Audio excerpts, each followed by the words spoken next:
লালমনিরহাটের Hatibandha ideal cadet স্কুলে অনুষ্ঠিত হয়েছে কৃতি শিক্ষার্থীদের সংবর্ধনা এবং সেরা অভিভাবকদের সম্মাননা অনুষ্ঠান।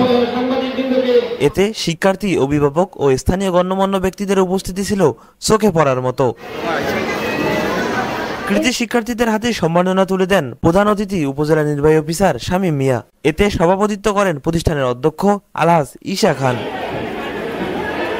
অতিথিদের মধ্যে উপস্থিত ছিলেন বিভিন্ন রাজনৈতিক ব্যক্তিবর্গ, বিভিন্ন শিক্ষা প্রতিষ্ঠানের প্রধানগণ ও গণ্যমান্য ব্যক্তিবর্গ সহ অভিভাবকরা। অনুষ্ঠানের শুভেচ্ছা বক্তব্য রাখেন অত্র প্রতিষ্ঠানের ব্যবস্থাপনা পরিচালক গুলজার আলম খান। তিনি প্রতিষ্ঠানের শিক্ষার্থীদের সাফল্য ও অর্জন তুলে ধরে বলেন, আপনাদের দোয়ায় এবং আপনাদের শিক্ষার্থী সন্তানদের এবং আপনাদের প্রচেষ্টায় আমরা 2025 সালে অর্থাৎ 24 সালে যে নর্থ বেঙ্গল কিন্ডারগার্টেন, বর্তমান নাম বাংলাদেশ কিন্ডারগার্টেন সোসাইটি, এখানে হাতিবান্ধা, পাটগ্রাম, কালীগঞ্জ, আদিতমারি এবং লালমনিরহাট সদর সকল উপজেলায় সকল কিন্ডারগার্টেন অংশগ্রহণ করেছে।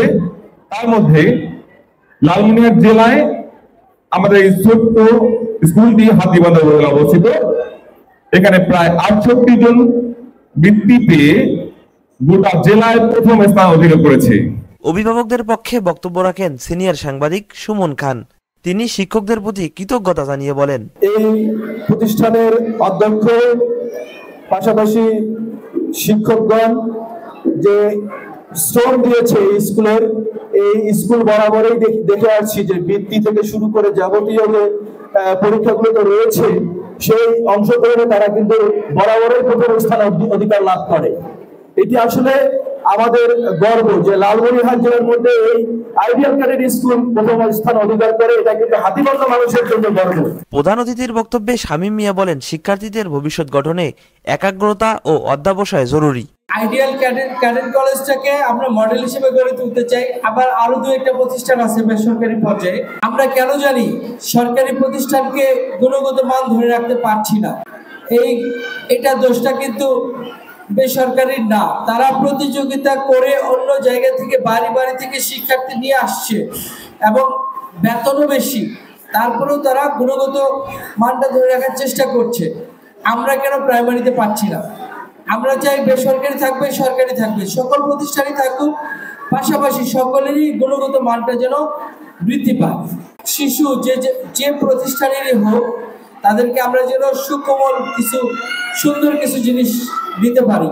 অভিভাবকদের প্রতি অনুরোধ, আপনার সন্তানের প্রথম এবং প্রধান শিক্ষার জায়গাটা আপনার পরিবার থেকে যদি আপনি সুশিক্ষা না দিতে পারেন, স্কুল, কলেজ, মাদ্রাসা যেখানেই দেন, সেখানে এসে ওই প্রতিষ্ঠানের পরিবেশ নষ্ট করবে। সে ভালো কিছু শিখে যাওয়ার চেয়ে খারাপ কিছু এখানে বীজ বপন করবে। বাবা মার প্রতি অনুরোধ থাকবে, সন্তানের প্রতি আপনারা নিজেরাও একটু দৃষ্টি দেন, আমরা যেন একটি সুন্দর রাষ্ট্র গঠন করতে পারি। পুরো অনুষ্ঠান জুড়ে ছিল আনন্দ আর উচ্ছ্বাস। সম্মাননা পাওয়া শিক্ষার্থীরা ভবিষ্যতে আরো ভালো করার প্রতিশ্রুতি ব্যক্ত করেছেন। শিক্ষার্থীদের সাফল্য উদযাপন শুধু অনুপ্রেরণাই নয়, বরং শিক্ষার প্রতি সমাজের ইতিবাচক মনোভাবের প্রতিফলন, এমনটাই মনে করছেন আয়োজকরা।